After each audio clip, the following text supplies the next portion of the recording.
Bonjour, bienvenue sur Les Livres s'enchaînent. Aujourd'hui, je vous présente Un homme averti ne vaut rien de Romain Sardou. Il s'agit d'un polar paru aux éditions XO. C'est l'éditeur qui publiait Busseau avant qu'il s'en aille chez Calman Levy. Romain Sardou nous emmène en Angleterre et aux États-Unis. Nous allons suivre le destin maudit de deux familles fortunées. Deux familles fortunées par hasard? Non, deux familles fortunées au détriment d'autrui, comme c'est souvent le cas. Au début de l'histoire, nous faisons connaissance de John Batman. John Batman est chef de famille et chef de clan de la famille Batman. On est à Philadelphie, aux États-Unis. Et la famille Batman a émigré aux États-Unis au XVIIe siècle. Ils sont de souche irlandaise. Ils ont des ramifications un petit peu partout dans le monde. Au fil du temps, ils sont passés de racketteurs à assureurs et ils ont une influence considérable partout.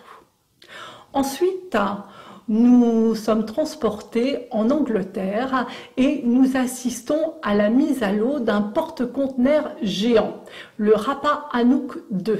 Et là, nous faisons connaissance avec l'autre famille, la famille Muir. Et nous faisons connaissance avec Conrad Muir, autre homme d'affaires richissime, ayant plutôt des influences en Europe, mais aussi avec des ramifications partout dans le monde.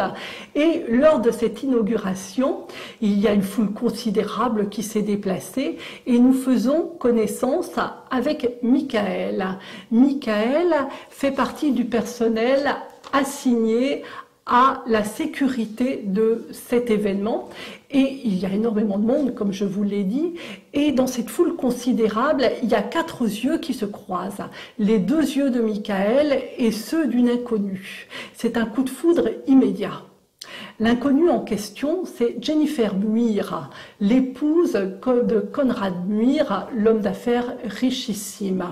Et pour le lecteur, c'est un petit peu comme l'ouverture d'une porte, comme si on entrait complètement dans le roman.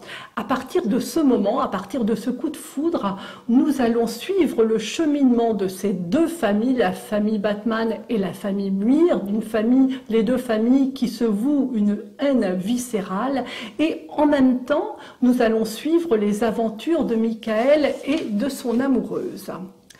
Alors, il y a un héritage maudit, il y a un secret de famille, il y a une machination qui est bien structurée, il y a des hommes de main, il y a des malversations. Notre lecture est ponctuée de rebondissements permanents. C'est une écriture claire, palpitante, avec le décollement indispensable à la lecture d'un polar, ce décollement qui nous permet à nous, lecteurs, de ne pas nous sentir directement impliqués lors des meurtres et lors des écoulements de sang. Ce n'est pas un roman noir ou surnaturel comme chez Chatham ou chez Granger par exemple. Ce n'est pas non plus un roman très angoissant comme Le Chuchoteur de Carisi. Moi, j'ai été très marquée par Le Chuchoteur. On ne suit pas non plus une enquête, comme c'est le cas chez Camilla Leiberg ou chez Vargas. Non, là, on a plutôt une patte semblable à celle de Manouka. Moi, j'ai trouvé cette lecture palpitante. J'ai passé vraiment un excellent moment. Je n'ai lâché ce roman. À aucun moment, je n'ai eu envie de le lâcher. Voilà. Donc, je vous recommande Un homme averti ne vaut rien de Romain Sardou.